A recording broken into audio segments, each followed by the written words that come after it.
Okay, I figured let's try and combine a few things here. A little bit of Star Trek discussion, but also see if I can get a Fortnite show. Now, it seems the internet's behaving a little better, but we'll see what happens here. So let's start off with here a couple of them. Chad Porto on Red Shirts Always Die. First one first. Let's do a little something here with. Hold on. Playing with the setup a little bit, so these aren't quite. There we go. That one. And I got to be careful there because the last one, it's like them, whatever the hell was some Chinese food thing trying to deny the monetization because there are ads there. One, it's not playing, it's muted. I didn't even see it there. And do you not appreciate the free advertising, you fucking moron? So let's see if we can avoid this time. Okay, with it being officially over, what is Star Trek Lower Decks' immediate legacy? How will Star Trek Lower Decks be viewed in the immediacy? Well, the immediacy, I don't know. Hey, Daniel. Okay. Let's just go through it here. Okay, the day has come and gone. These ads, I can't do anything about these fucking, So the day has come and gone, and Star Trek Lower Decks is officially a wrap. The animated comedy lasted for 5 seasons and posted 50 episodes during their time on the air. They were largely the least impactful of all new Trek shows with regard to engagement and attention-grabbing trends. Well, we'll see about that. But they did something that few thought they could do: survive. Yet, with the show over, what is the franchise's immediate legacy? Well, for many, the show was vastly un-Star Trek-like. It was a carbon copy of an adult animated series that peppered the airways in streaming, and even borrowed heavily from Rick and Morty. Well, I don't know that much, only in the sense it was actually very intelligent written. You watch a Rick and Morty episode, the sci-fi is pretty steep in there. It's played for laughs, but there's some pretty heady concepts in those shows.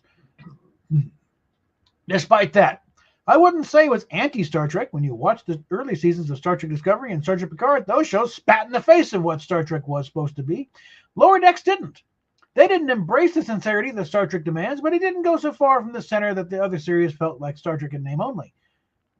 Yet because it didn't feel like Star Trek in many ways, with its constant attempts to poke fun at it, something so many embrace, and it did develop a niche audience within an already niche audience.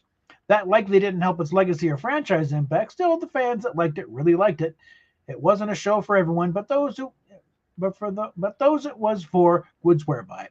I'm working the phrase a bit. Still, when you look back at what worked for the show, it was the cameos, callbacks, and surprises, things that don't hold up as well after they happen. Well, I don't know about that.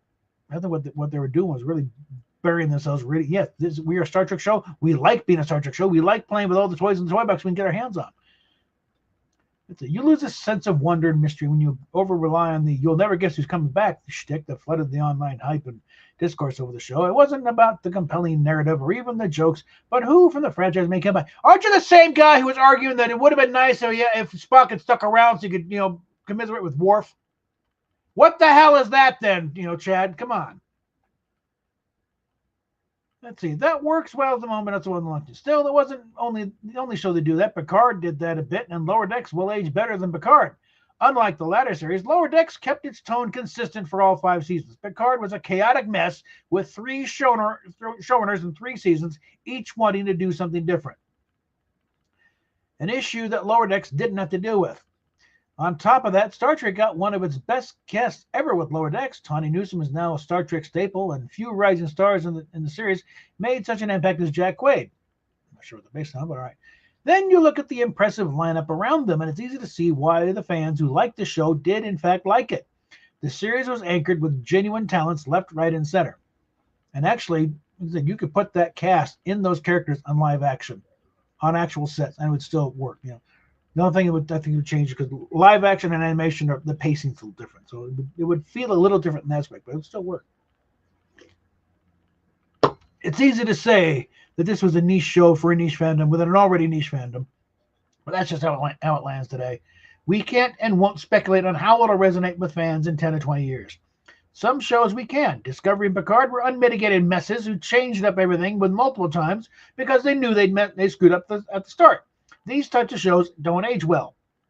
Yet Lower Decks stayed authentically itself for all 5 seasons, and that will work in its favor, I believe. So its historical significance is still yet to be felt. Again, historical significance, who the hell knew what there's. It was kind of tough to gauge the historical significance of Star Trek when it first, started going. Especially when it just ended. It's like, they had held up the air date of Turnabout Intruder for a couple of months because they got permitted, I think, because Eisenhower or some news report, and it was held up, for like until June. It was on the wrong night at the wrong time. And it's like, just get this out of here. We got to fill the slot. Actually, for a while, they had moved Star Trek to Tuesdays. But by then, the stink had already set in and people weren't coming back. But beyond the fact that, okay, well, the rerun deal had already been signed. The rerun package with Kaiser had already been set up, during the second season. That's kind of why they felt, well, we got the show sold anyways. We wouldn't be spending more money on it than we have to. So it's kind of, spiraled a little bit. But that's probably for another thing for another video somewhere. But I think I maybe addressed that in one of those history of Star Trek videos. But yeah, it's like anything. Let history make it smart. It's like, see how it holds up after a while. And again, Discovery is pretty soon going to be discarded like yesterday's diapers. Okay, Picard, it's like only one season holds up. The other two are complete clusterfucks. Prodigy and Lower Decks were the two out of this whole thing that actually hold up, I think, and have recurrent thing. And and because of Lower Decks, it's like, we ain't done yet. We got more to do. There'll be a clamor to bring back Lower Decks, and same thing with Legacy. We like these guys. We like this shit. Let's see what's going on here, and there'll be a clamor for that. There's something I pointed out in the comments that let's see, it was Trek Culture. They did the ups and downs for the last episode. And I pointed out that this is heard from other sources. It's like Lower Decks was not canceled by Paramount. Kurtzman decided they didn't want to make it anymore. The ratings were good. The fan response was great. Paramount was perfectly happy to keep going with it. But Kurtzman is like, this show is getting better response than his shit. And it's overshadowing what he's wanting to do. He's wanting to do, Section 31 and Academy and this other crap that nobody wants. We can't have that. That's why we're also not seeing Legacy either. The studio wants to do Legacy. Everyone involved wants to do Legacy, except Kurtzman. And apparently it said that if he is forced to do it, he will sabotage it. And it's probably the same thing if they made him do any more Lower Decks. Suddenly there would be notes coming in. About to say, well, do this. You got to tie in this. And it's like, that's not the way the show works. Imagine there's probably an agreement earlier. Hey, you said you weren't going to send me these notes. What the hell is this? So in that respect, it's better. Okay. Let's let it go out on its own terms for now. Like one of the guys said, that season finale, it was more of a see you later, not a farewell. Like, we ain't done yet. Just stick around. We'll figure out something. We're Lower Deckers. We always do. That's really. Then there's this. Section 31 is being promised as a show. It's a new flavor of Star Trek, and we know how that goes. I am suddenly reminded of a time when me and my buddy Brad were running out the door. He's now a lawyer in Dallas. At the time, this is back when RTD was free on off-peak hours. Now it's just free right now, but we would have gotten you, but just free. And we just get on the bus and just ride. And we were running out the door to just take it to the museum, the Nature's Museum and others, the place. And my dad, as I'm out the door, he wanted to try. He had done this thing. He handed me some bacon, something on it. He had put cinnamon on it. Now, maybe if I had known this is coming, I'm going to have, but as it is, cinnamon on bacon, when you're unexpected, is not good. It doesn't do. It's kind of like when you think you're taking a swig of Coke and it's actually tea. It's not a good feeling. It's not a good reaction. You go, oh my God, this is the worst Coke. What the hell is this? No, it's actually iced tea. Oh, well, in that case. But it's like, yeah, it just didn't go well. This is what we're doing here. They keep trying something new. They have yet to show they can do proper Star Trek. You have to know the rules before you can break them. They have yet to learn the basic rules. That's also why Strange New Worlds is getting so clear. At least they've gotten a few of the ground basics of how to do a show like this. They still haven't got the writing down yet. And the characters are cardboard cutouts and recycling. But at least it's got the baby steps down. Okay? And that's why, oh, this is great. No, it's not. It's just less sucky than the rest of the crap. I don't know why they got a picture of this, but Star Trek has a long and established tradition of story creation. They've long told morality tales about all sorts of things, ranging from racism to sexism and even the idea of war crimes. It's covered the gamut is G-M-A-U-T, not gamete. Don't trust your spell checker on everything there, Chad. I learned, expand your the gamut. And it's covered the gamut and done a great job of highlighting the best and worst in humanity. When it deviates from that established tradition, things usually go sideways. This takes us to the newest offering for the franchise, Star Trek Section 31. It's the first of its kind, a made-for-streaming series for Paramount+. Well, not a series, it's going to cut down to a movie. The first movie to be released since Star Trek Beyond in 2016, yet the concept behind Section 31 is a bit contentious. You think? It focuses on a group of Star Trek villains, potentially before they were villains, an elite group of spies called Section 31. The clandestine group is known for its torturous and murderous ways, oftentimes hunting down innocent people in witch hunt-like investigations. They're not the good guys. They don't embody what Starfleet is supposed to, and rooting for them seems like a win for fascism. Yet, here we are. This isn't a unique concept. The darker, edgier, more grittier tone has not worked in past for Star Trek. Concepts like Discovery and Picard failed because they tried to adhere to a philosophy so different than the norm that fans rejected them. Then, of course, you have the fact that, much like Lower Decks, Section 31 feels like another entity. Yeah, I'll say that this is supposed to be Star Trek. There's nothing about this seems like Star Trek. If Lower Decks is Rick and Morty, not Ricky and Morty, God damn it, you Chad, you proofread your shit. Rick and Morty for Star Trek fans, then Section 31 feels like the marketing for sci-fi's killjoys mixed with a generic formula of the Guardians of the Galaxy film. It's not a great merging of ideas, made worse by the fact that director Olatunde Asusami is promising something new for Star Trek fans. I'm telling you right now, because this guy, with every Discovery episode he's done, the camera is constantly moving and spinning, and he cannot lock down the camera to save his fucking life. Somehow, constantly moving cameras in his mind equates, oh, this is, no, that's great filmmaking. No, it means you can't sit still.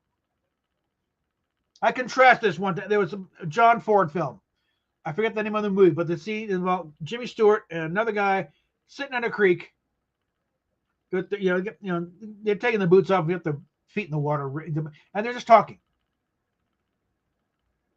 Some of it's kind of improv, but they're just talking about that. And it's like the camera's, no, just let it go. Let it go. Let the acting and the writing carry the scene. The fact that you feel compelled to constantly have the camera spinning and drilling and go all the way, giving the fucking audience vertigo means you have no faith in the script and the acting going on. And guess what? It doesn't work. We're still got to watch the actors do these idiotic lines. And it's like all you're doing is making us airsick and disgusted because of the stupidity we're seeing on screen. Just because it's spinning around and the camera keeps looking, it doesn't make it a good show. Okay? This makes it disorienting and annoying. I'm excited for viewers to experience a hard-hitting, action-packed, and emotional journey through the part of Star Trek universe that hasn't been explored before. Yeah, because it doesn't fucking exist. Section 31 does not officially exist. You've created an organization that does not exist. It was not established that way. They do not have vast fleets of ships. They don't have entire bases. They do not hand out comm badges and everything who they are.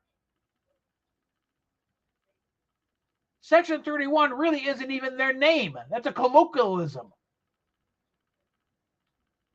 It's something they've, those who know about them have become to refer to them as because of their authorization. Let's say Article 4, Section 31 of the Federation Charter. Somebody was clever and they inserted that one. And there's something in Enterprise show that the roots actually predate the Federation. I'm excited to experience that. It's a new flavored ice cream, another color of the rainbow that is a fresh fit for the human. You're trying to peddle, a combination, of chocolate and broccoli, and not even cooked broccoli. It's and the vanilla, the vanilla. You think it's vanilla? No, that's horseradish.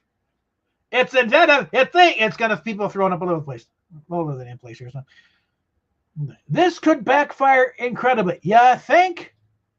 The film was already supposed to be a show, but budget constraints and the upheaval that Paramount was going through forced a change. From that change came an opportunity to bust out of the doldrums that the Kelvin Timeline film franchise had locked the studio into. I think from the studio's perspective, the upheaval was a chance to finally say, Kurtzman, no, you're not getting a series. We'll give you one movie. This is your pilot. If you can convince the audience of this, then maybe we'll get you a series. But you and me in the house plant in the corner, no, you're going to fuck up mightily. So, yeah, go ahead, do it. We'll call it a tax write-off. It's a chance for new movies, new stories, and new concepts, but that only happens if Section 31 hits with fans, critics, and the studio alike. If the film does well but isn't received well, we know it'll hurt the reception of things. If it's received well but no one sees it, Paramount isn't making another. I don't even make another anyway. Because I don't see how this thing can possibly succeed. Nobody wants this. The only one pushing this is Kurtzman. And, of course, Michelle Yeoh. She loves to play a chance to play the Dragon Lady. She's been fighting again all her career, but now it's like, hey, let's dive into it. So they're chewing the scenery like great guts.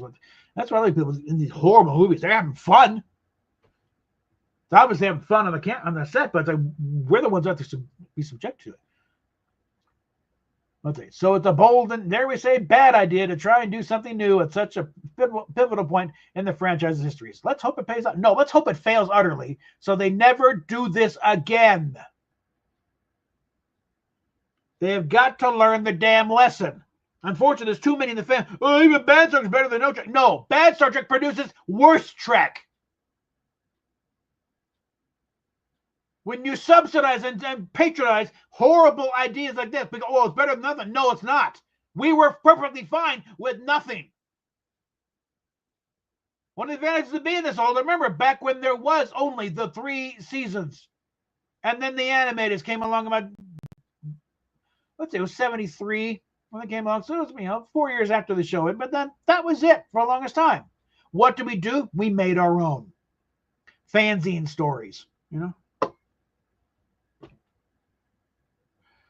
Well, again, we had Lower Decks, and that, arguing that it's kind of like when, Rob Burnett said, with the prequels, they may have been dodgy movies, but they were very good Star Wars. You got a lot of stuff in there. Lower Decks, the same thing. And you argue about how good it is as a show per se, but you got a lot of very good Star Trek in there. You find out what happened to the Pack-Lads type of thing, and other things like that. And it added to the lore. Yeah, we learned a ton about the Orions and the Ferengi. It's the first time we ever went into Ferenginar for any extended period outside of Quark's house.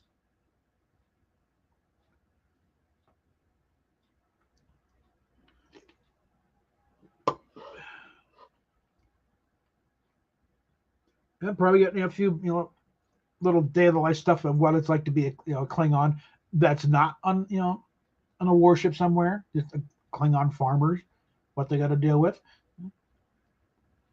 There's a lot of good stuff in there, and then that's another thing where you get the impact of what Lower Decks can have later on, what they added to the franchise, just in building the lore, and all they really sunk deep into references to the animated series. Bringing like, no, this is canon. We're claiming it right now. It's canon. Even dealing with the 40-foot tall Spock from the infant Vulcan, and they even with when Tendi was away with serving as mistress of the Winter Moon, tackling one of the oddball inconsistencies was the animated episode, and I'm going to say it the way it did in the episode, Pirates of Orion. God knows why they did that at the time, but it's all through there. Everyone in there, from Eric's to Kirk, and the calls it Orions. Like you do suddenly forget how to pronounce Orion, but okay, it's there. It's on the record, so all right, let's take it, And it's an argument within the Orions. They pronounce Orion, dude.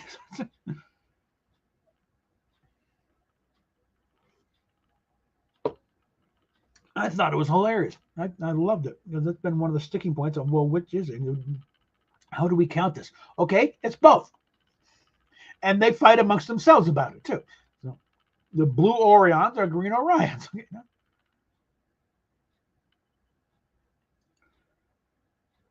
But they have really, and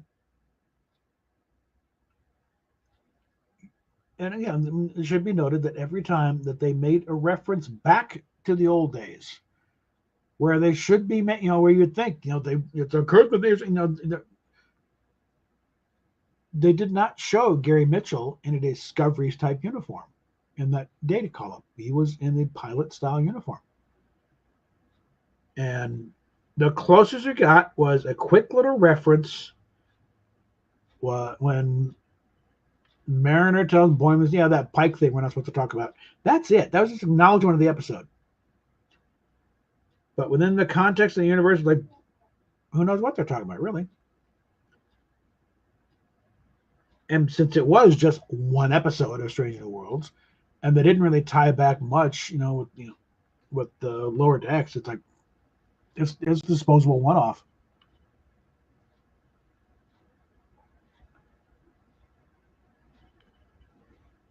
So yeah, I think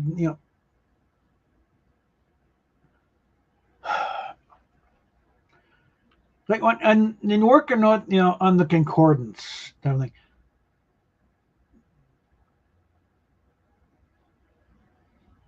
If any episodes in Lower Decks that would be included in the concordance at this point, it would probably be like the Orion stuff. Ferengi stuff, not so much, because the Ferengi really, one of the mission statements of the concordance was everything's got to be tied to the original series. It's a concordance for the what a concordance is. You got to go back a little bit beyond that, because you get one of your fancier Bibles. You got for Old Testament, New Testament, and a concordance, which is the whole thing of listing everything in the back, all the references here and there to show it how it all holds together. I could go grab my Bible over there and see, the New American Standard and Concordance. So you can look stuff up. Okay, there, and then go to which verses, refer to this, and that.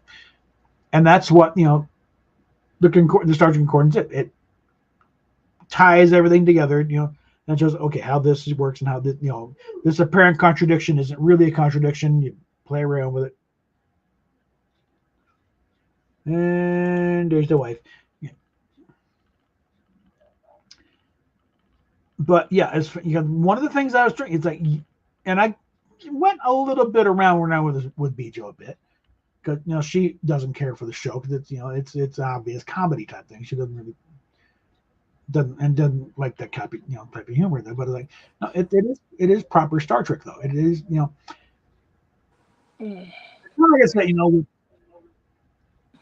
the canon is, so nowadays your show is either canon compliant or it's not canon. Discovery, not canon, is non-canon. It's not canon compliant at all. First 2 seasons of Picard, not compliant with canon at all. Season 3, barely, with a couple of hiccups here and there. Lower Decks and Prodigy are canon compliant. If that makes them canon, your mileage may vary. But as far as episodes of Lower Decks. I think the stuff dealing with the Orions would be listed. But I should probably compile that. Hmm. And I suppose the episode Strange Energies, because they make the reference to Gary Mitchell. It's like now they've actually quantified it as something, and stuff like that. A lot, Your a lot of background references. is not showing. I know, I don't have it up. I'm not going to worry about it because I'm going to be, hopefully fired at the game soon. But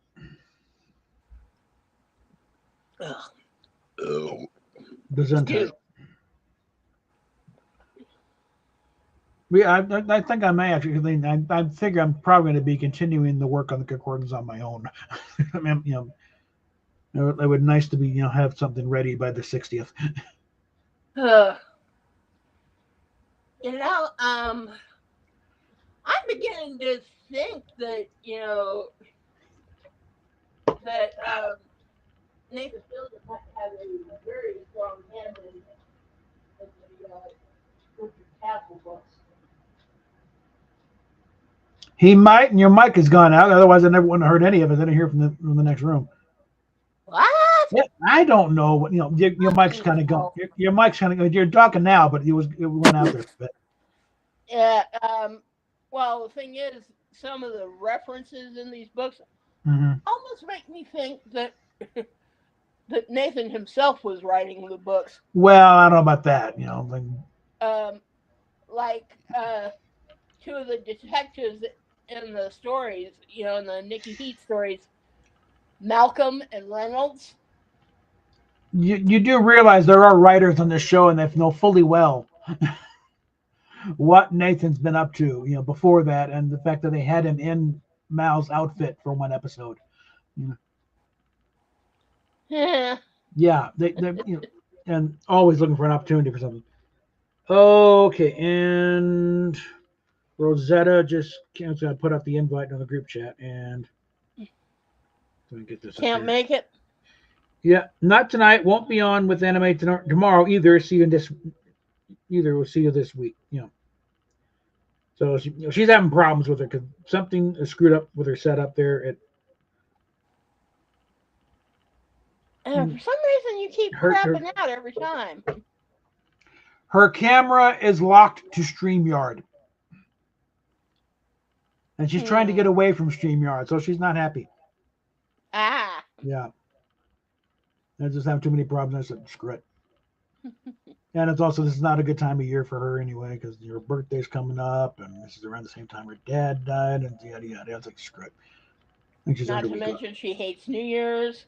Yeah, it's part of the same thing. So, because that's around the time her dad died. So this is not a good week for her anytime. Yeah. Not just presently, but anytime it comes around. So, all right. So let's see if we can go ahead and fire up the game here.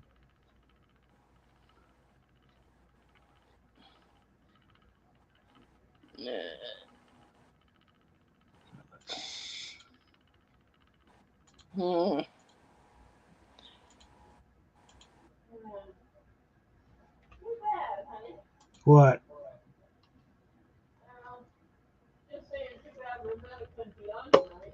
Yeah. I'm taking on faith your mic is actually working as far as outside the thing, but like on here, it's like, no, I'm not hearing anything. Yeah, because I was actually kind of looking forward to seeing Rosetta's big black pussy. Oh, hush you. Hey, she's the one who started it. This is why you're going to therapy, dear. Fight me. What? Because I'm obsessed with her big black pussy? Yes. Oh, you need to broaden your horizons a bit. Well, they're all cute.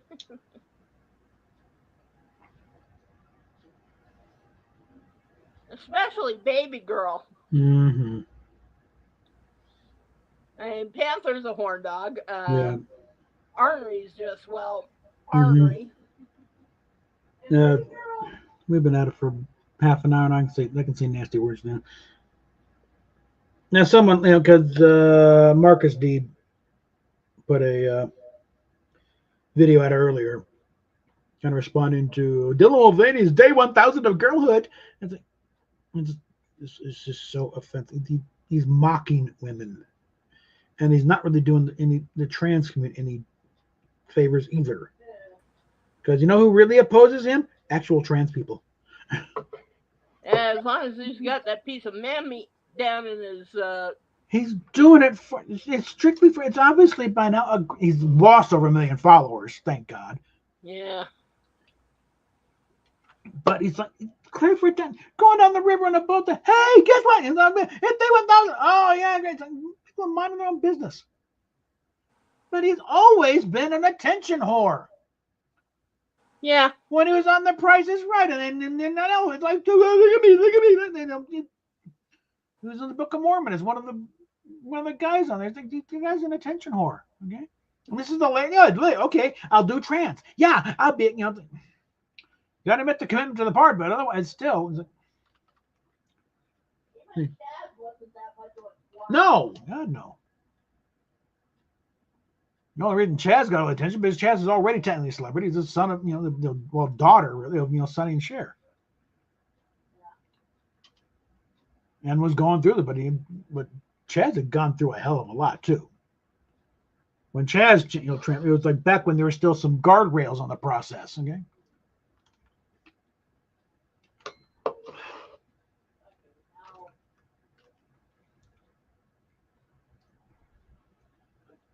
But I put a comment up thinking of the fact that these trans activists are so upset about keeping kids from trans, like make them disappear. That admission means it's they'll outgrow it. That they're not. In fact, you're focusing so heavily on the kids. You gotta get the kids. They don't give a shit about older people that trans, and it happens. Marcus is in his 20s. Buck Angel's 30s and has been transferred over 30 years. Now he's 62. Oy. They couldn't give a shit about adults. They're so focused on the kids. If that doesn't set off alarm bells, I said the fact that they're so focused, they'll disappear. Yeah, that means it's a lie. Like I think it's Blair White. It's like there's no a trans kid is like a vegetarian cat. We know who's making the choice here. Mm-hmm. It's not the cat and it's not the kid. So you want to be a trans, like Nat Benning. Come on, the big route at the Supreme Court. Having a trans kid made me much more interesting. Yeah, it's all about you, you bitch. You don't give a fuck about your kid. It's about being a show off to your idiotic, friends and neighbors. Like, look what I got. To the point we got people like both parent the trans and the kids are trans too. That is statistically impossible if it was innate.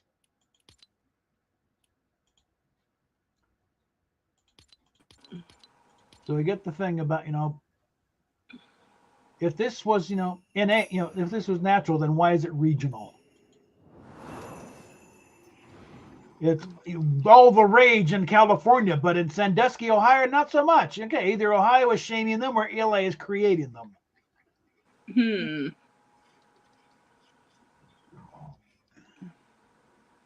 It's the new version of the porch puppy, or the porch, the purse puppy.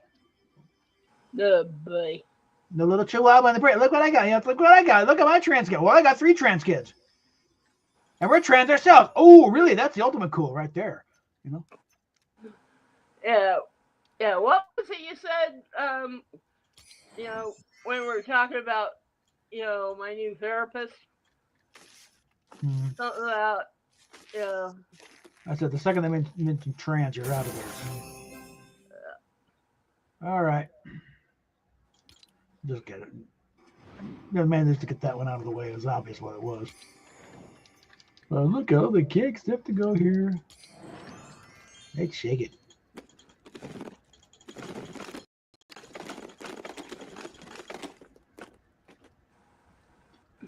Well, last we do that, and when we finally open it's broken. Yeah, there's Snoop and this bird thing playing video games. Some kind of snacks on the floor there. But yeah, this is the Winter Lodge with the presents here.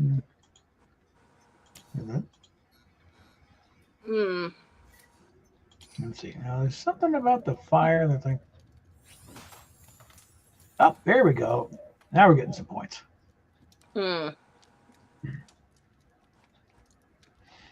you happen to see that post about this new ornament that Roddenberry Entertainment is supposed to be putting out?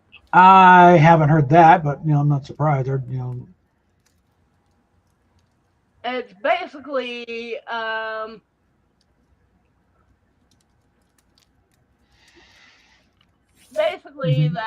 that last scene in Star Trek II with Spock. Oh, okay. What the? Yeah, with in the origin in the. Spock had to jump, hot wire the warp drive. Yeah. That was the best way to. It was something that at StarCon that year. With a plate, every year they would do a parody of whatever big movie was that year. Usually a Star Trek, but they also did Star Wars and other things. But Star Trek, Star Trek II: The Wrath of StarCon. So, oh boy! And the scene, Phil does a perfect Spock. He, did, and what do you think? Then goes to the guy playing McCoy. What do you think you're doing? I, then gave a spiel of technobabble. And I was like, what? I'm going to hotwire the warp drive. And the crowd cheered. I went through the whole thing. Wasn't that SNL skit from the same year? Could have been. I don't know. The Wrath of Farrakhan. That wasn't SNL. That was A Living Color. Oh, okay. So there was oh god, Damon Wayans playing Louis Farrakhan, and Jim Carrey's playing Kirk.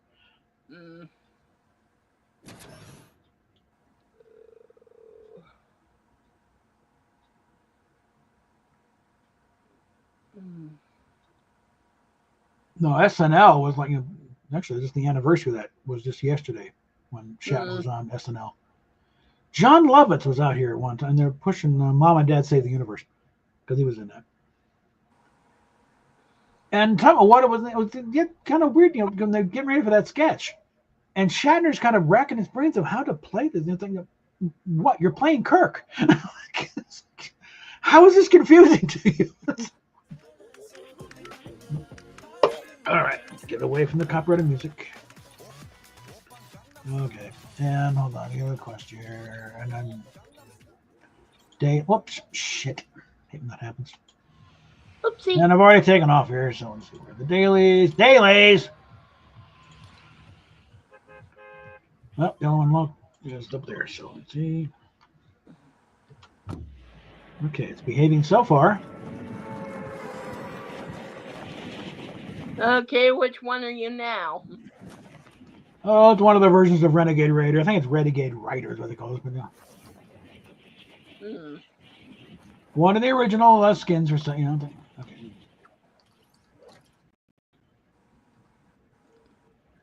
I'm running that, the season 1 map. Let's go ahead and run it's the version of an original skin. Get into the whole thing.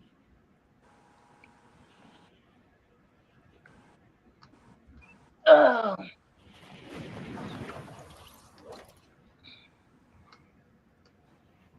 Yeah, that episode of Castle I was watching today where where they had some actress coming in auditioning for Nikki Heat. Oh boy. Yeah.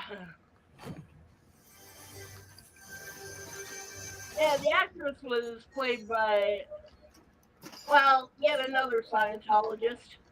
Oh boy. Yeah, from that 70s show. Oh god, what? Laura Prepon?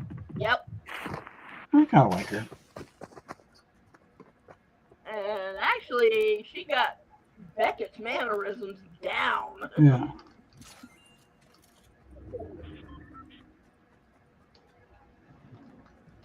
And to the point where, she got an outfit like Beckett's and, a wig so that she looks like Beckett. Yeah. It was freaky. That was That's kind of the idea, Character supposedly kind of based on Becca, or at least taking heavy inspiration from Becca. I think it's time to get out of here. First, what the hell was I supposed to do here?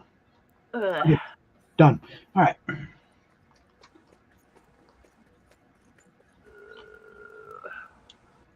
Okay, yeah, it does appear that the interwebs are cooperating properly now. They're like, no, it's not. The lighting is not full on. Well, there we go. I spoke too soon.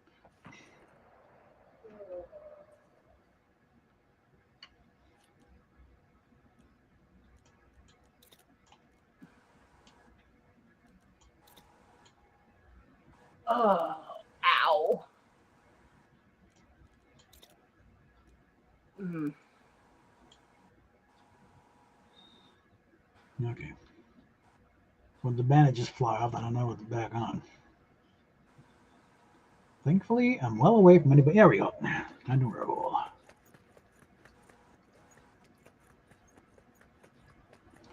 It's doing better.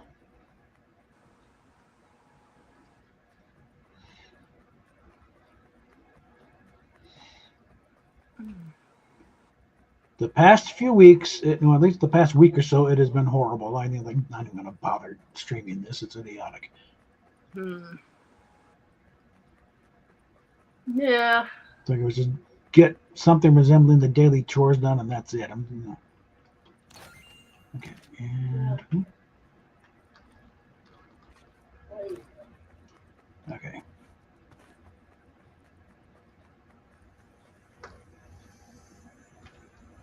Oh God! Yeah. The second I find out, no, I gotta stop because then it's locked up again.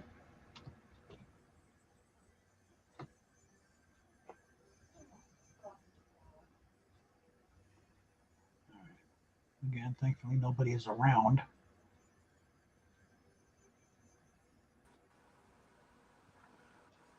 And again, think of this as a primer on how to, play the game when you don't have the optimal setup and things don't cooperate well.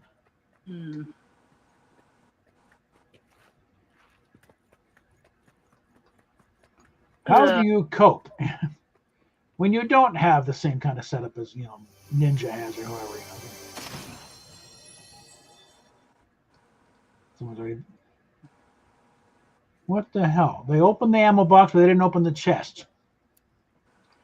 What the hell is wrong with players these days?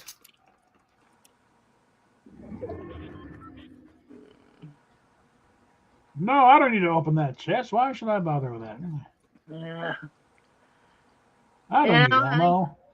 I'm invincible. I shoot everything in one bullet every time. No, bullshit.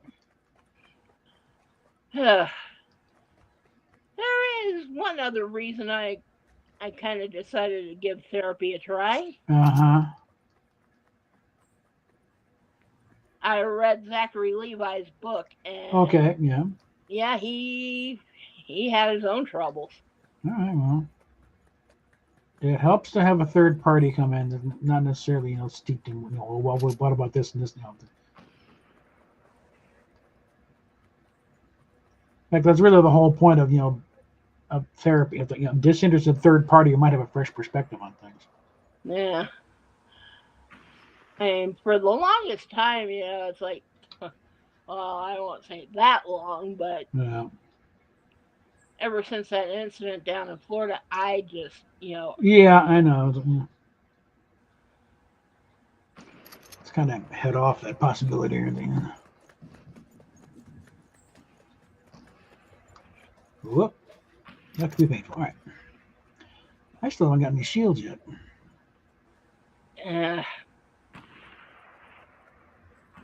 The only reason I didn't write off the whole idea down there was because of that psych nurse. And she was very nice. Yeah. And also saw that, no, I wasn't going to do anything stupid. Yeah.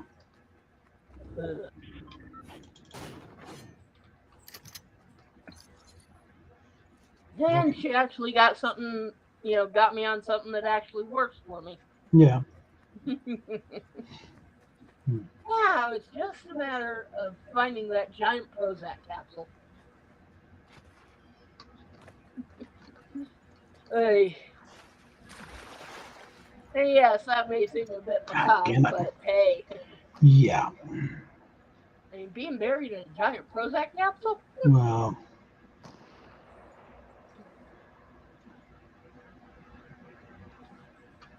Well, excuse me, I'm not in a hurry to pick up my urn just yet. I know.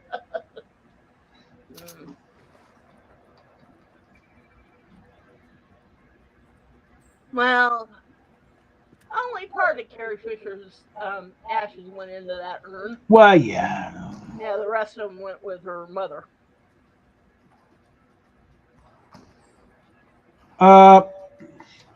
Debbie died within 24 hours of Carrie dying, so... Yeah, so they put some of her ashes in an urn with, with Debbie. Oh, okay. Yeah. Shit. Yeah. There's a good chance those shots didn't really go off.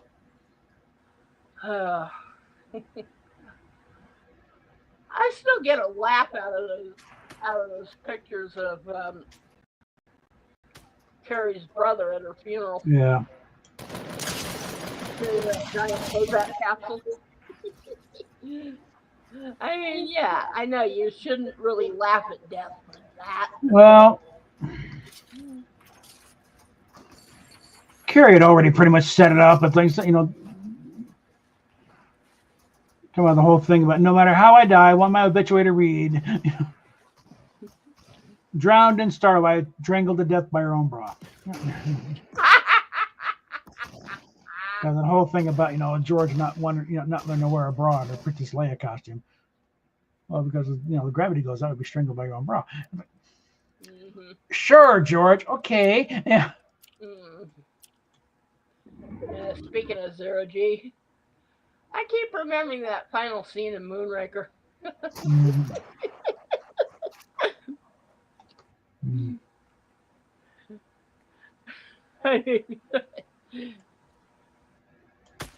There's Bond and Dr. Goodhead going at it. God damn it. And okay, all in all, not bad, considered, And just says, "What the hell is Bond doing?" Well, they got the plausible because plausible ability in the Q wasn't really looking at the screen. He was looking at the telemetry. So maybe the empty re-entries, huh? Yeah, but just the way they. Yeah, I know. It's like the obvious joke. Yeah. That may have been the worst movie ever in the franchise, but damn. I think they'd argue they were worse, actually. Moonraker would held the spot for a while, but some of them might have said, no. Actually, I think the worst now is No Time to Die. Probably, yeah. Cause, that was crap. Let's kill Bond. I've never done that before. Yeah, because you kill Bond, you have no series. And now they're trying to resurrect him. Yeah. Well, on the one hand, it's one of the problems with this map is you can't really run across them. There's no swimming yet. A lot of the downfalls of season 1 are brought along, like no swimming. You run across that lake, it tends to bog you down. Oy. You fall off the edge of the map into the ocean. You don't swim back. You die. Oy.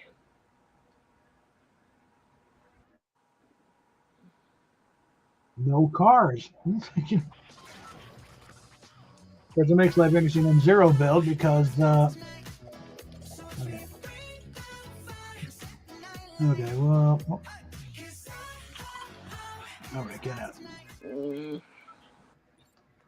Oh, come on, you piece of crap.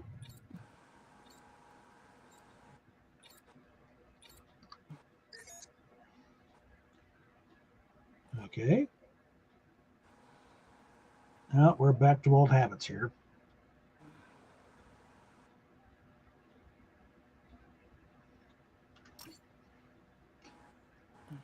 Okay.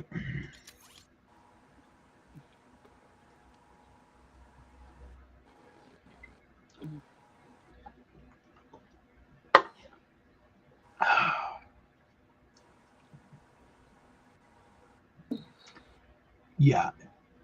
Maybe doing better. That doesn't mean it necessarily means it's doing good.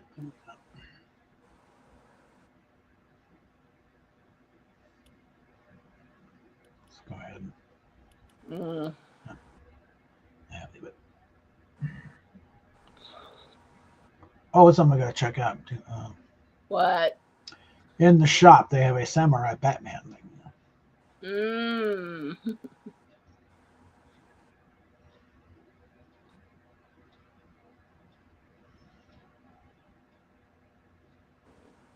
Yeah, it's another. They also got one of the things going on. The quest thing is the original Renegade Raider. Like it's like this gal, but with longer pants. So, yeah.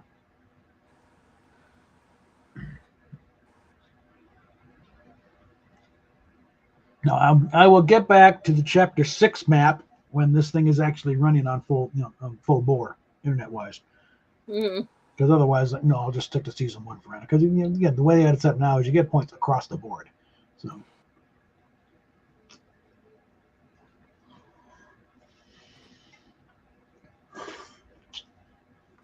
Yeah. Why are we sitting here looking at that? Because I keep forgetting that I have to hit the button for stuff. While we're waiting here, yeah, let's take a look here. So, one to clean. I'm going to take that out of the way. We got into not yet. All right, the one more, and then I can go up and claim that. But for now, let's go ahead and grab that.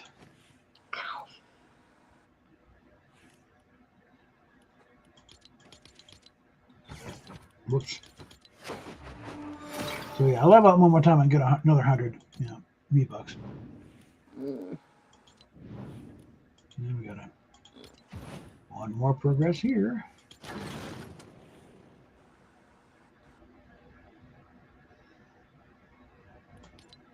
One more emote.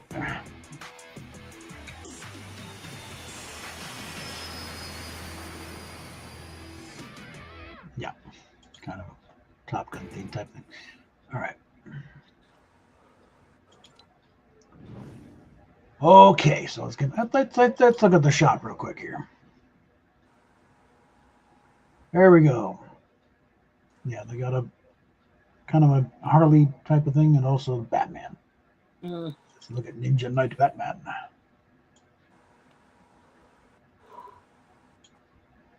You can have hood up, hood down. And of course, they also got a Lego style. But there's his pickaxe, a bat ninja tool, and also serves as a back bling. Yeah, The thing is, you do that, you can't, I don't know. Because you only have one back bling, so you can't do the cape and that. But I'd imagine, I think, I might run either way, but I think I still like my Batman to have a cape. No.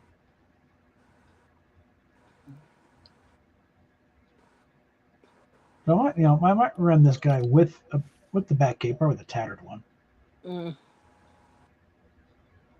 Would still use the back bling back there areas without the hood up.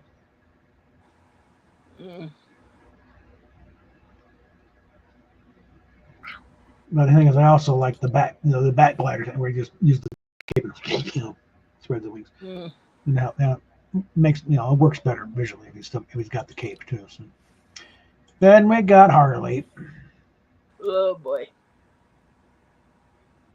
And since I don't have any Harley skins anyway, I don't really see the need for it. Yeah.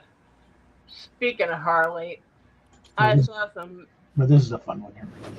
Speaking of Harley, honey, I saw some shots of I might Lady grab that. Gaga as Harley. Yeah, it's considered one of the worst movies of the year. Yeah, she looks more like crap. What's his face? I might grab that anyway. I don't know. Yeah, that guy from Quantum Leap that you share a birthday with. Yeah, that's what she looked like in that outfit. And I'll stick that with Batman later. But yeah. Starfire's back. Haven't heard for a while. Then there's this idiotic thing. I looked because somebody brought up one time and I thought, oh, Skibidi, what the hell? And this thing held up. Okay, what the hell's going on? It's just stupid. Just flat out stupid. It's like, I can't even, I'm not even going to recommend, check out. No, it's just dumb. Mm-hmm. And of course, Mariah Carey and all Christmas Glory. I'm not the segment of, I want Christmas. Then we got the Winterfest stuff. Mm. Throw this stuff on. Hey.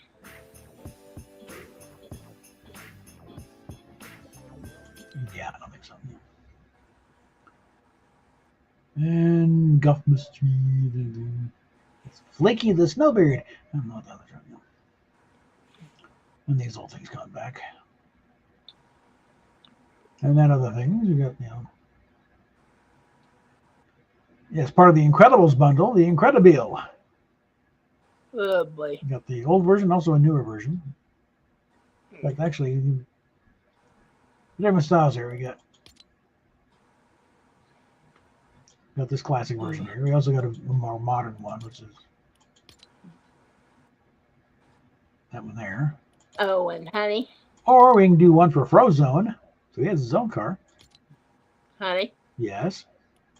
There is another fan home subscription I saw an ad for. I think it was on Reddit. Yeah. Don't even think about it. I'm not. I'm doing the Batmobile, and that's it. Because the one that they showed on Reddit was the Millennium Falcon? No, Enterprise D. Oh, that's old. That was Eagle Moss was doing that originally. And the thing is, the company went bankrupt halfway through. The people, sitting there with half-built Enterprises. It's like, what the hell are we supposed to do now? And so Phantom picked up the slack, and they're getting back into it. So, but no, that thing is one that's gargantuan.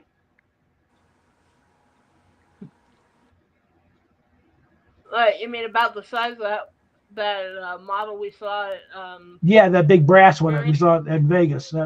That size. Yikes. Yeah. Okay, so let's get back into it. So let's look at the quest here again. All right. No, just one more. So either Greasy Grove or Anarchy Press just need to damage somebody. You don't even have to take them out. Just damage them.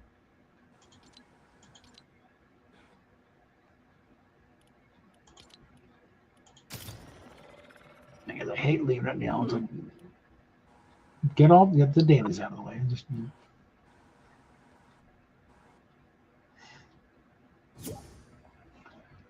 yeah, it's back to doing this number again.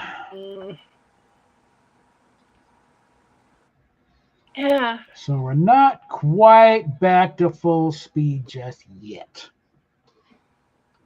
Let's check something here.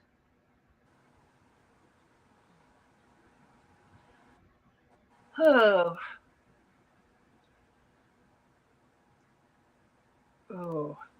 There is a submarine I would like to do a model of if I ever found one. What? Red October.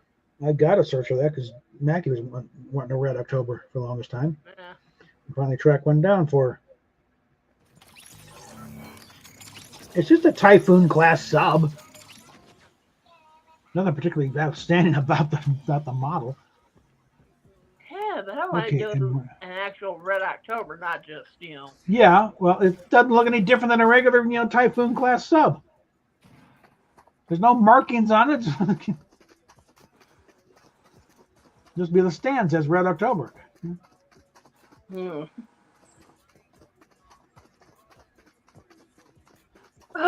No, in fact, when we had all of our stuff here, mm-hmm. one of the things there was that model Red October. To track down, track it up. Well, they did a consolidated all to a more compact package to her.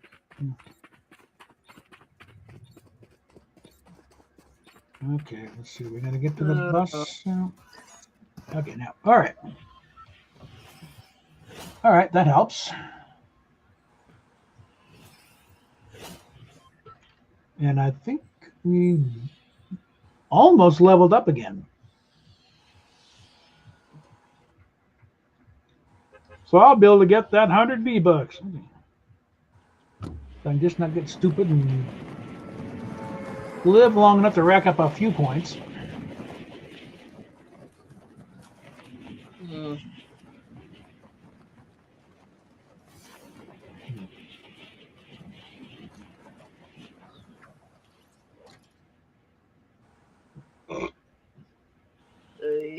Like I said, it's behaving a little better now.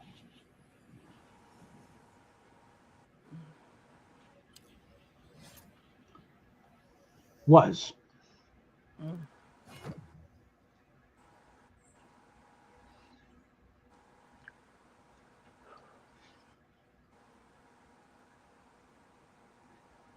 Yeah, once they put working cars in here, they suddenly got a little less cartoony looking. I'm probably going to land closer to Der Burger over there. Right now, it's like, waiting for the game to, it's a catch up an online thing. Oh, goodness. Mm-hmm. And all this trans talk earlier made me think of that. Nope, somebody took me out. Asshole. All right, let's try that again. one gal we used to work at TPS. Oh, Robin. Yeah. Yeah. That saying, oh, this woman. Yeah, sure you are, Sparky. Okay. You're not fooling anybody. You're just being nice, okay? Oh, that's the thing. People say, oh, see, I passed. No one's called me out. Yeah, because they don't want to be an asshole and call you out on it. But no, you're not fooling anybody. Let me put it to you this way, honey. I wanted to do a Crocodile Dundee on her. Grab the crotch. Yeah. Yep. Well, that dingbat ended up getting fired anyway because he failed to secure a wheelchair properly. Well, the thing about, yeah, a lot of them know. People make jokes. Oh, I bet you drove the short bus, huh? You don't know what, because I did drive the short bus, assholes, okay? And you have no fucking clue what that entails. You are dealing with the special needs kids, which is a little more demanding than the regular run with regular students. You got to deal with these kids. I had one gal like totally non-communicative. I kind of made the joke that they're better at having a conversation with a houseplant, but at the end though she gave me a hug, so she wasn't totally out of it. But you got to learn how to secure wheelchairs properly, how to deal with kids who might be going into some kind of seizure or whatever.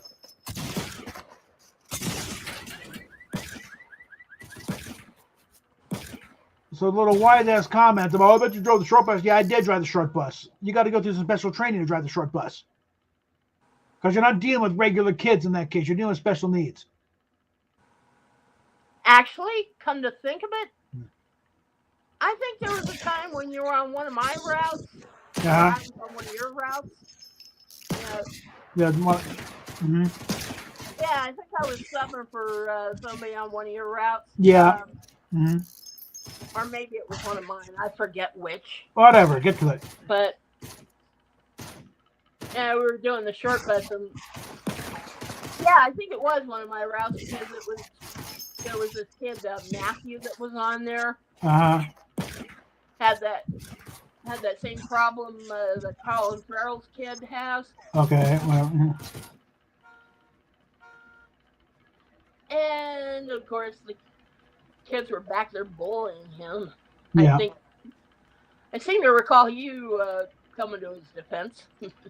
There was a few times that I didn't have a pair up. But it's one of those things where this one kid was taking them to Tennyson or whatever, but he ended up going to Tennyson. But this kid is a bit of a problem. And he decided he was going to put his one kid, Frankie, who Frankie and I kind of got lower fixed, similar type thing, but kind of reminded me of him, reminded him of me at that age or whatever. Just kind of a smaller kid. But this guy, he had it up for Frankie for whatever reason. He saw him as a good target. And there's one time we're South Federal going along, and he decides now's the time because Frankie's up front, this kid's in the back. Now the time he's going to go charge it up and start wailing on Frankie. I slam the bus in the sub gentleman. You want a piece of me? You want to try it? Sit down. He went back to his seat, and everyone pretty much behaved themselves the rest of the round. Oh boy! So that was one of those cases of guess what? That doesn't matter. I'm 20 years older than you right now. You're going to pay for the last 30 years of my life, asshole. This is shit I had to put up with, and that's not happening.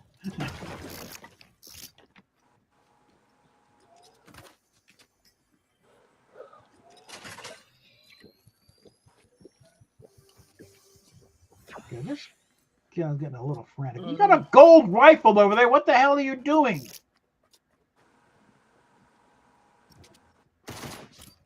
You going to do this all on a revolver, you twit? Hold on. And I'm still short on leveling up. Let's see.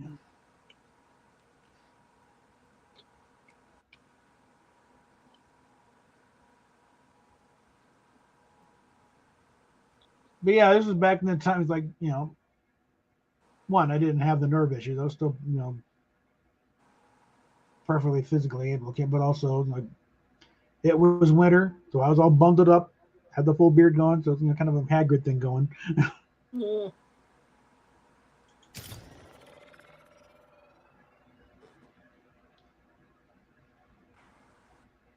No, he comes running again. You want to try me? So he just sit down.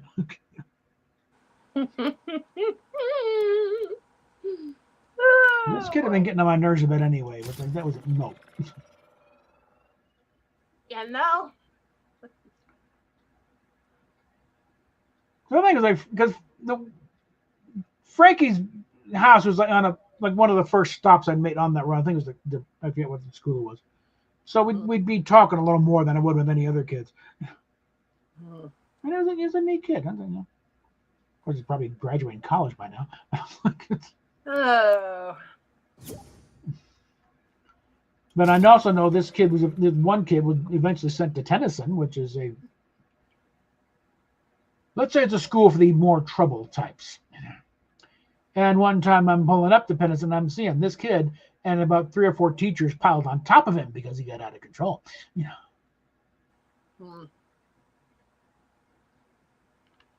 They'll dog pile on him until he stops struggling and figure out this ain't going to work. Yeah, this is the kind of thing that makes me long for the days when you could spank a kid. I know I had that threat put upon me back in the day in the school. Can I show you? Oh. Yeah, here's the original character. Original version of the one I'm running right now.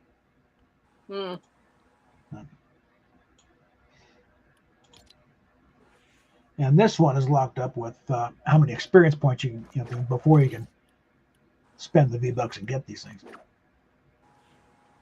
This is just to unlock them. No, that's not what I think. Try again. But right now, see. Run with the shorts and the tights and.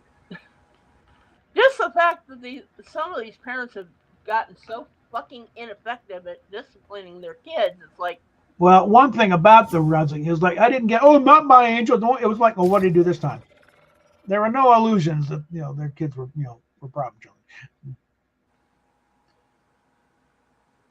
The one time I did have a problem though with a parent was when I was driving relief, and kind of found out that this driver wasn't running the route the way it was laid out. Because you got drugged out as no, I'm running, and I showed, no, this is how it goes, and I'm showing at the right time. Get out of my face.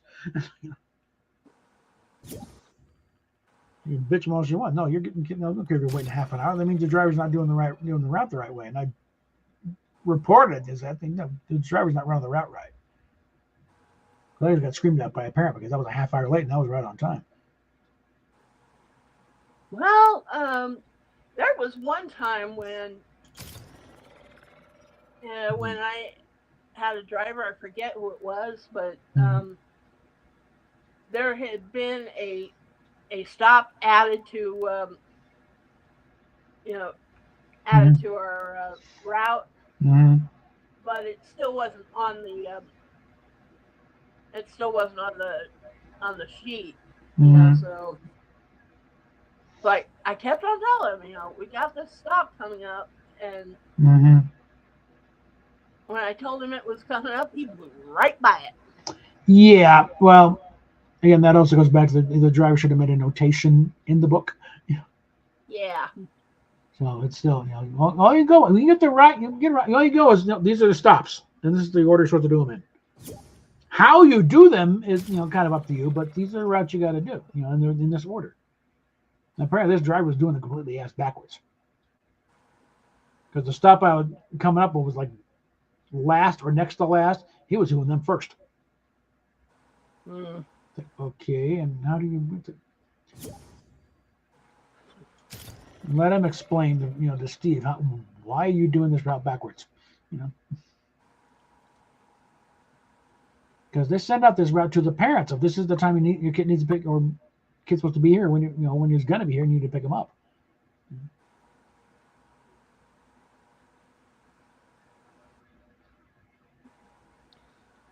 And when you don't do it right, you get situations like this where somebody else drives that route and they don't know you're doing it backwards, and probably don't care. Then there was a couple of times when I got this one driver, and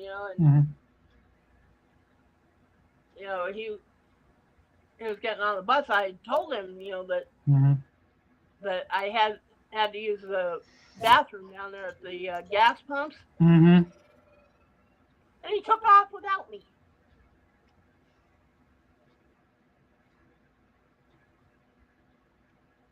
Needless to say, I was not happy. Yeah.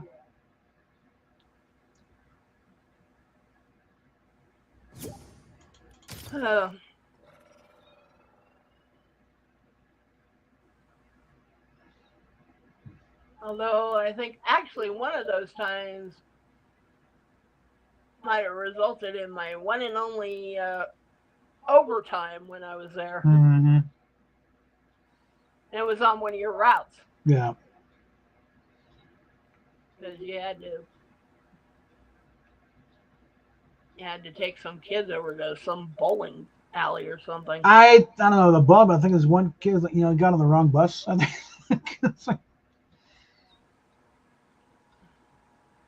And I'm way out in Green Mountain. That's what the hell? No, I remember that one. No, that was weird. I also remember that, that field trip. I was with you that day. Yeah.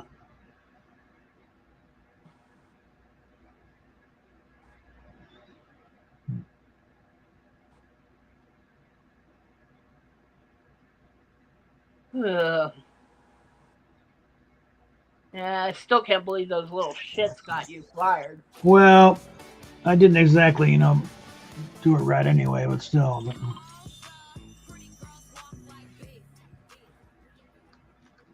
Okay.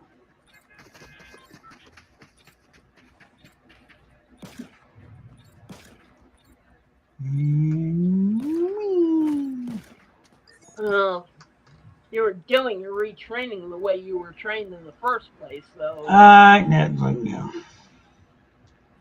Well, yeah, I think it kind of showed they're kind of out to get me with being told one thing by one driver and told something totally different by another. It's like, okay, this is it. That's it. And the idea of crossing over to something else wasn't even considered. That was just completely blown. Nope, you're out of here. No, can I at least talk with them? And to think it all started with lying little drama queens. Well, they exaggerated a bit, but no, that did. I was not exactly the epitome of safe driving that day. Okay, so it wasn't totally unfounded.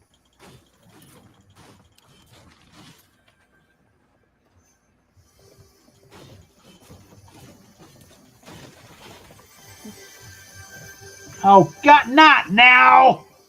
God. Yeah, of course. When I'm stuck here, can't respond.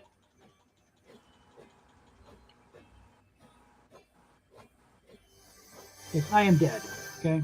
I am dead to rights. This bitch is wailing on me. There's no way she is missing all these runs here.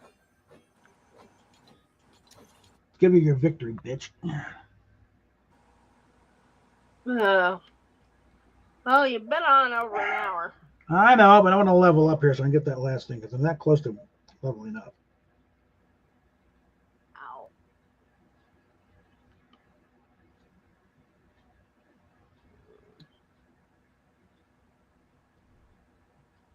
Ow.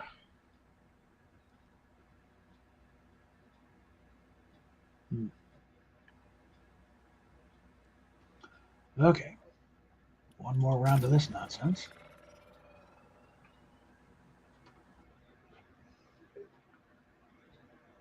I was surprised if I can manage to get out without having to hit it 5 times.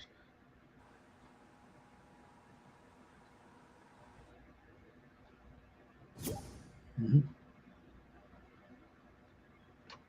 All right.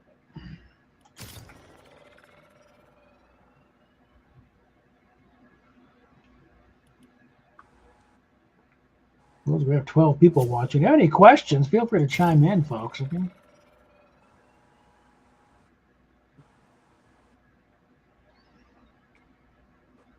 Yeah, I wish Iron was around right now. Well, give it time. He might be. I'll put the link in the group chat. Yeah, I like Princess.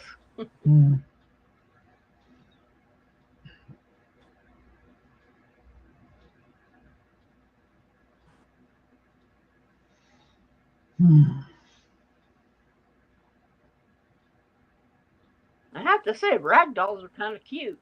Yeah. Even if they are furry. There we go. Yeah. Okay, we got to get a handle on this place first, or get into a bigger place. With so it could be a couple of years. Yeah. I get that Social Security check run, and that should finally get enough of an income. That okay? Can we do a home loan?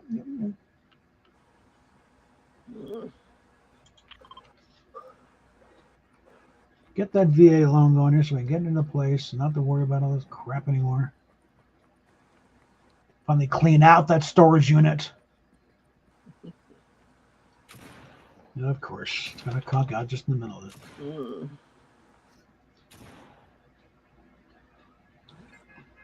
Well, one of these days, I want to try and get some more, some more Mega Millions tickets. Well, okay, here we go. Hey, yeah, I know it's a crapshoot, but hell. Yeah.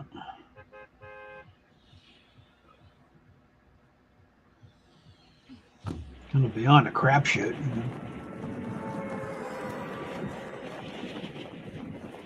Oh, you mean it's kind of like how they described the lottery game in 1984. Well, the old joke is, it's a tax on stupid people, but yeah. But I also like Stephen Hawking talking about when the odds of something happen. It's like, it's a lottery winner odds. It's like the odds are astronomical, but once in a while someone does actually win.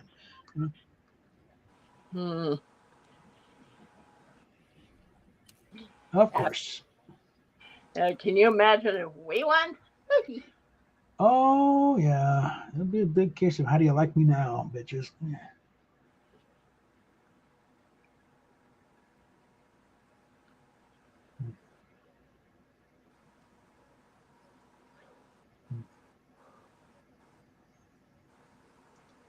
Especially if it's a big one. Oy.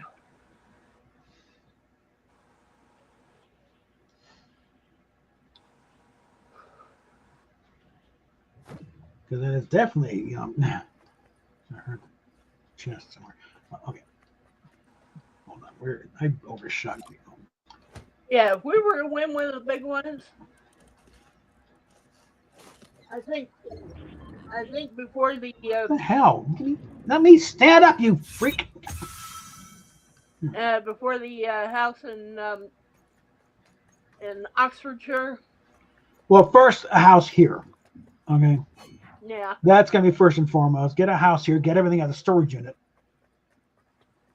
Probably stuff it all in the garage, but either way. But it'll be all under one roof. I can deal with it in my own good time.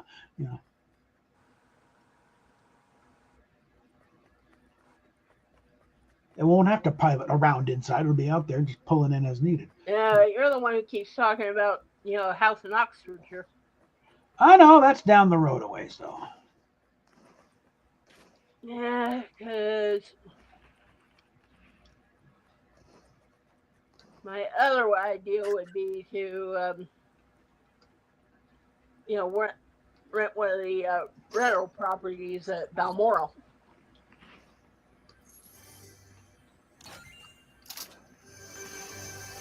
I mean, that would be a way of saying we have arrived. I think just having a house in Oxfordshire would be enough, okay?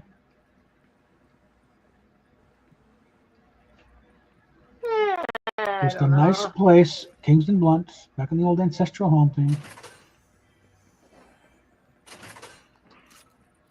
Ooh, even better.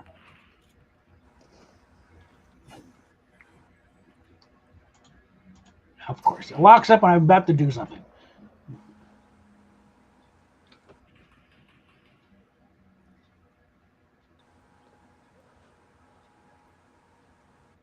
That's supposed to be like a McDonald's or something? Yeah, it's their, Der Burger, what they call it. That's the thing. If they really wanted to, they can, just start doing a few. They got a few, Tomato City is their pizza place. Pizza place name for it. Taco Taco. That's one of the things that's right across this. They got one of those across the street. Yeah. Oh God. Oh man. Let's get this upstairs. Oh. There's one place I miss going to, ever since we moved out of Albion. Wahoo. Well, Wahoo's still around. I know, but I don't think there's anyone, I don't think they have one near us. There's one on South Union, a little bit south of the hospital, and there's that there's that one on Sheridan and Edgewater. They're GBs. Okay, let's click on the region here.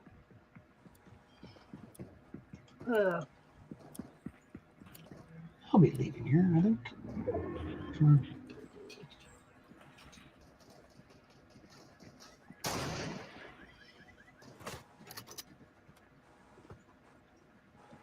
I need to damage somebody here, so.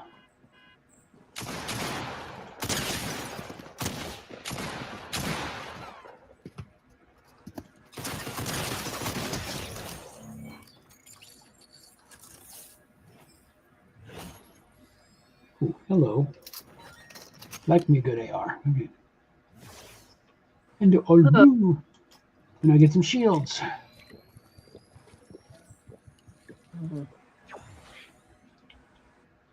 No, I didn't think I picked up 2. No, it locked up on me. And I had some dead to rights. They're going to take me out before I get unlocked.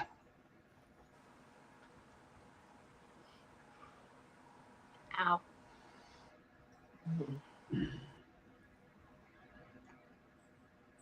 Unless when his Mexican jump, means jump around so much he can't shoot straight. I am dead.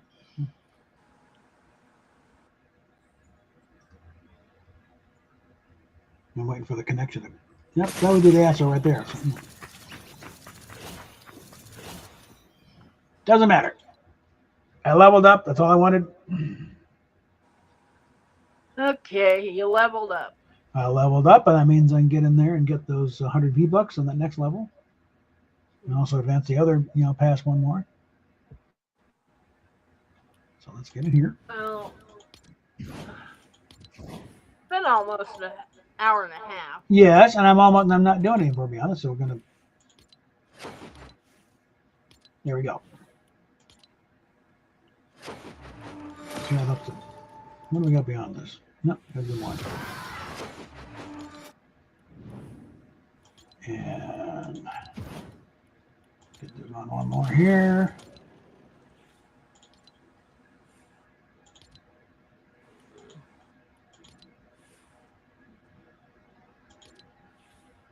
Let's take care of that.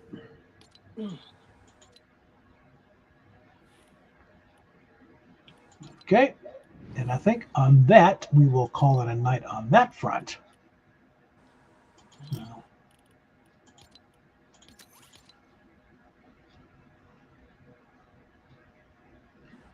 and let's go ahead. Okay. Stop that one. Put this back over here so I'm looking off to the side. Alrighty. Now again, once this thing is finally going back up and running, I'm going to start trying out some other games that I got downloaded. That Marvel Rivals, see if I can get that going. And a few others, but for now, I think we'll just call it at that point. I'd like to keep it somewhat bite-sized, so. Well, no, wait, hold on. Start as a Star Trek thing. Let's go ahead and end it on a Star Trek thing.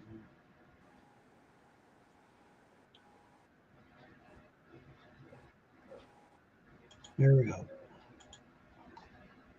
So, as usual, like, share, subscribe. Speak on video there, speak well, and